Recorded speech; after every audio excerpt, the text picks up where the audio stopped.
TDP వచ్చిన తర్వాత development అయితే అంత ఏమీ లేదు. రోడ్లు అవి సరైన లేవు. పబ్లిక్ ఎంప్లాయీస్కి మెంట్లు కానీ, ఒక కాలేజీ స్టూడెంట్స్ కానీ, ఎంప్లాయీస్ కానీ ఎవరికి జాబ్స్ అంత వేకెన్సీ అంటూ ఏమీ లేవు. వేరే రాష్ట్రాలు వెళ్ళిపోవడానికి, బెంగళూరు, హైదరాబాద్ వెళ్ళిపోవడానికి ఎక్కువ అవకాశం ఉన్న వల్ల ఏపీలో డెవలప్ లేని వల్ల వైసీపీ ఓడిపోవడానికి కారణం. ఇంకొకటి ఏంటంటే వాళ్ళకి యూనిటీ, అంటే రాష్ట్రం డెవలప్ చేసే మీద యూనిటీ లేకుండా వేరే వాళ్ళ మీద యూనిటీ పెట్టుకొని గొడవలు తప్ప ఒకరు తిట్టుకోవడం తప్ప డెవలప్మెంట్ అయితే ఏమీ లేదు. అమౌంట్ అమ్మ ఒడి ఇవన్నీ అమౌంట్లు ఇచ్చేసి మనం ఏదో డెవలప్ అయిపోదాము, మనకు ఓట్లు పడిపోతాయి అన్న టైపు తప్ప మనకి పబ్లిక్కి ఇంత చేద్దామో, మనకు ఒక రాష్ట్రాన్ని ఏర్పాటు చేద్దామో, ఒక అమరావతి కానీ లేకపోతే వైజాగ్ కానీ ఒక క్యాపిటల్ అనుకుంటూ ఏమీ లేకుండా ఏపీని అలా చేసిన వల్ల ఈ వైసీపీ ఓడిపోవడానికి కారణం అయింది. మెయిన్ ఇంపార్టెంట్ ఇది. ఇప్పుడు టీడీపీ వచ్చింది, కూటమి ఇవన్నీ జనసేన వచ్చినాయి. ఈ జనసేన టీడీపీ కూటమి వచ్చిన వల్ల వీళ్ళు ఏమైనా డెవలప్ చేసి పబ్లిక్నే కొంచెం జాబ్స్ కానీ ఇండస్ట్రీ కానీ ఏమైనా తీసుకొచ్చి ఏమైనా ప్రయత్నిస్తే ఏపీ చాలా అభివృద్ధి చెందుద్ది. దీనివల్ల పవన్ కళ్యాణ్ కూడా చాలా పాజిటివ్గా ఉన్నాడు. నాకు పదవులు వద్దు, నాకు డెవలప్మెంట్ కావాలి అది ఇది అని చెప్పాడు. దాన్ని బట్టి యూనిటీ వల్ల ఏపీని డెవలప్ చేస్తే బాగుంటుందని నేను అనుకుంటున్నాను. జాబ్స్, ఎంప్లాయ్మెంటు, ఇంకా గవర్నమెంట్ సెక్టార్లో వాళ్ళన్నీ అభివృద్ధి చెందుతాయి. రవాణా వ్యవస్థ ఇవన్నీ బాగుంటాయి. ఆంధ్ర రాష్ట్ర ప్రజలందరికీ నమస్కారం. ముఖ్యంగా తెలియజేయడం అంటే 1982లో రామారావు గారు తెలుగుదేశం పార్టీ స్థాపించినప్పటి నుంచి నేను ఆయన అభిమానిని, తెలుగుదేశం పార్టీ అభిమానిని. నిన్న మొన్న జరిగిన ఎలక్షన్స్ గురించి చెప్పాలంటే ముందుగా వాళ్ళ విషయం చెప్పి అందరికీ నమస్కారం చేస్తున్నాను. రామారావు గారికి, చంద్రబాబు నాయుడు గారికి, నారా లోకేష్ గారికి అందరికీ నా పాదాభివందనం. మేము ఆయనకు 167 సీట్లు వస్తాయని మేము ముందుగానే ఊహించాము. అది జరుగుతుంది. ఎందుకంటే ఆంధ్ర రాష్ట్రానికి తీరని ద్రోహం చేసిన వైఎస్ జగన్మోహన్ రెడ్డి ఓడిపోతారని కూడా మాకు బాగా తెలుసు.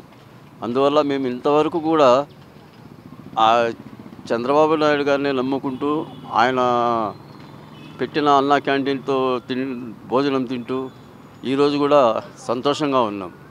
ఎప్పటికీ కూడా చంద్రబాబు నాయుడు గారి నాయకత్వం వర్ధిల్లాలి, ఆయన బాగుండాలి. ఆయన చేసే ప్రతి ఒక్క పని కూడా ప్రతి ఒక్క పౌరునికి, ప్రతి ఒక్క విద్యార్థికి, ప్రతి ఒక్క మహిళలకు అందరికీ మంచి చేస్తారని అనుకుంటున్నాను.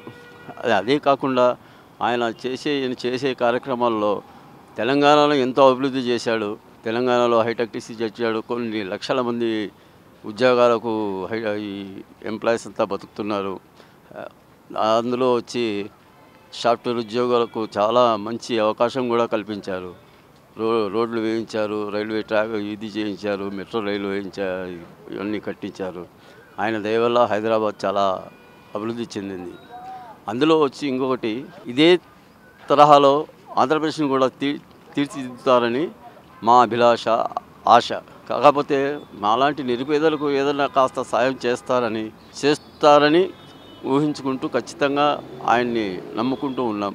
జై తెలుగుదేశం, జై జై చంద్రబాబు. టీడీపీ గెలవడం ముఖ్య కారణం ఏంటంటే పవన్ కళ్యాణ్ వాళ్ళకి మద్దతు ఇవ్వడం వల్ల, ఆయన వల్ల మన చంద్రబాబు గెలిచిండు, సీఎం అయ్యిండు ఈజీగా. పవన్ కళ్యాణ్ గారు ఆయనకు మద్దతు ఇవ్వకపోయింటే ఈరోజు చంద్రబాబు నాయుడు సీఎం అయ్యేవాళ్ళు కాదు. ఇంకోటి ఏంటంటే వైసీపీ వాళ్ళు ఒకటి గుర్తుపెట్టుకోవాలి, ఏంటంటే తొడలు మెడలు కొట్టడం కాదు. అనిల్ కుమార్ యాదవ్ కొంచెం మీరు ఆలోచించి మాట్లాడాలి. అంటే తొడ కొడతావు, మీసాలు చెప్తావు, అది కాదు కదా.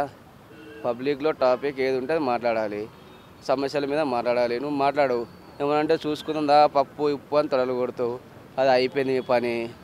ఇప్పటి నుంచి మా పవర్ స్టార్ కొడతాడు తొడలు. ఆ సౌండ్ మీరు తట్టుకోండి, సరేనా, రెడీగా ఉండండి. ఏపీ రిజల్ట్ అయితే రావాల్సిందే. ఎట్లయినా మన చంద్రబాబు నాయుడు గారు గ్రేట్ లీడర్ ఆల్ ఓవర్ ఇండియాలో. చంద్రబాబు నాయుడు దగ్గర లీడర్లో ఆయనకు నొక్కేయాలనుకుంటున్నాను. ఆయన అదృష్టం బాగుంది, మళ్ళీ ఆయన పైకి వచ్చారు. ఇప్పుడు వచ్చిన కాడ నుంచి వచ్చింది మళ్ళీ పార్టీను ఎట్లా చేస్తారు, మన ఇండియన్ అలయన్స్తోని కలిస్తే నా అభ్యర్థం బాగుంటుంది. నా లెక్క ప్రకారం అయితే ఇండియా అలయన్స్తో నడిస్తే చంద్రబాబు నాయుడు గారు బాగుంటుంది.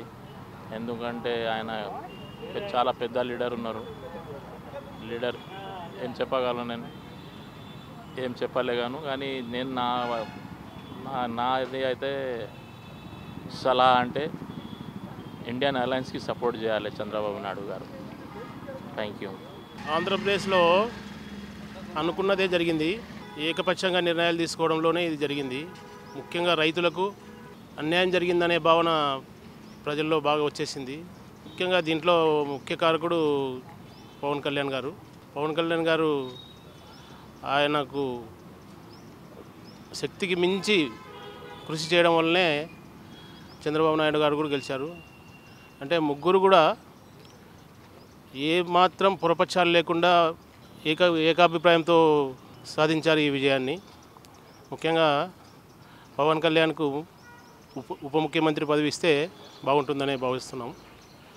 ఏది ఏమైనా చంద్రబాబు నాయుడు సమర్థుడు, ఆయన ఖచ్చితంగా అందరికీ మేలు చేస్తాడనే భావంతోనే ఈరోజు ప్రజలంతా ఏకపక్షంగా నిర్ణయం తీసుకున్నారు. ఇప్పటికైనా వైఎస్ఆర్సీపీ తెలుసుకోవాల్సింది ఏమంటే ఈ తిట్టడాలు ఇలాంటివి మానుకుంటే చాలా మంచిది. రోజు తిండి పెట్టినా ఆ పూటకు డబ్బులు ఇస్తేనే ఓట్లు వేసిన వాళ్ళు అంత కక్ష కట్టి అక్కడ కమ్మ అండ్ రెడ్డి ఈ రెండు వర్గాలతోటి ఎస్సీ బీసీలంతా డబ్బుతో ఆకర్షించి గెలిపించుకోవడం జరిగింది. ధన్యవాదాలు. ఈ యొక్క ఏపీ ఇప్పుడు బాగుపడాలంటే మరి చంద్రబాబు నాయుడు వచ్చిండు కాబట్టి తెలుగుదేశం పార్టీ మరి పవన్ కళ్యాణ్ కూడా కలుపుకోకుండా రాకపోవు. మళ్ళీ బీజేపీ అండదండలు కూడా ఉండే.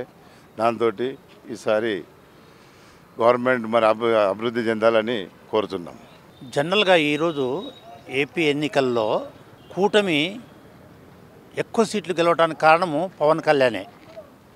పవన్ కళ్యాణ్ లేకపోతే కూటమి తయారు కాదు. కూటమి తయారు కావడానికి భారతీయ జనతా పార్టీతోటి గత 1 year నుంచి కష్టపడి ఇలా ముగ్గురిని ఏకం చేసి కూటమి ద్వారా ఆ యొక్క జగన్మోహన్ రెడ్డిని ఓడగొట్టడం జరిగింది తప్ప కూటమి లేకపోతే జగన్మోహన్ రెడ్డి ఓడడు. ఎందుకంటే కూటమి వల్ల ప్రజల్లో నమ్మకం వచ్చింది. చంద్రబాబు నాయుడు ఉంటేనే ఈ రాష్ట్రం బాగుపడుతుంది, చంద్రబాబు నాయుడు ఉంటేనే ఒక రాజధాని అనేది ఏర్పడుతుంది అనే భావనతోటి ఓటర్స్ అందరూ కూడా అనుకొని చేశారు. ఇప్పుడు చంద్రబాబు నాయుడు ఏం చేయాలి? సెంట్రల్ గవర్నమెంట్ తోటి మంచి ఫండ్స్ తెచ్చుకొని అమరావతిని ఫుల్ డెవలప్ చేయాలని, అదేవిధంగా అక్కడున్న ప్రజలకు రోడ్లు, వ్యవస్థలు, పోలవరం ఇవన్నీ కూడా బాగు చేయాలని ప్రజలు కోరుకొని ఆయనకి ఇష్టపడి ఆ యొక్క కూటమికి ఓటేశారు.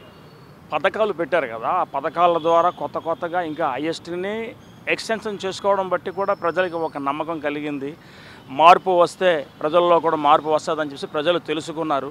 అందుకోసమే మార్పుని 4వసారి హ్యాట్రిక్గా ఇస్తే ఇంకా బాగుంటుంది కదా అని చెప్పేసి ఈ కూటమితోని మనకి ఎన్నో మన పవన్ కళ్యాణ్ గారు కూడా చాలా 1 year నుంచి కష్టపడిన విషయం అందరికీ తెలిసిందే.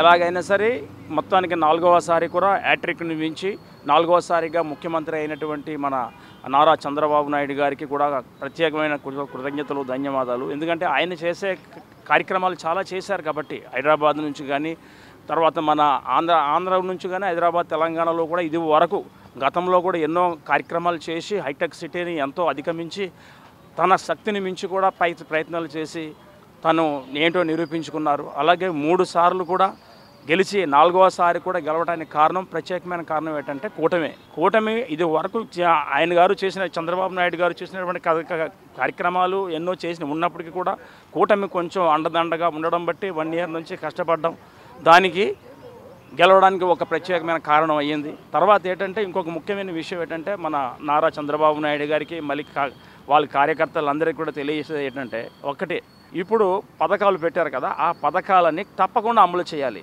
తర్వాత ముఖ్యంగా పథకాలను మించి ముఖ్యంగా ఏంటంటే విద్య, వైద్య. ఈ వైద్యాలలోని బడుగు బలహీన వర్గాలకి వాళ్ళకి కావాల్సిన చేయూతనిచ్చి విద్యావంతులైనటువంటి ఎంతోమంది బడుగు బలహీన వర్గాలు ఉన్నారు.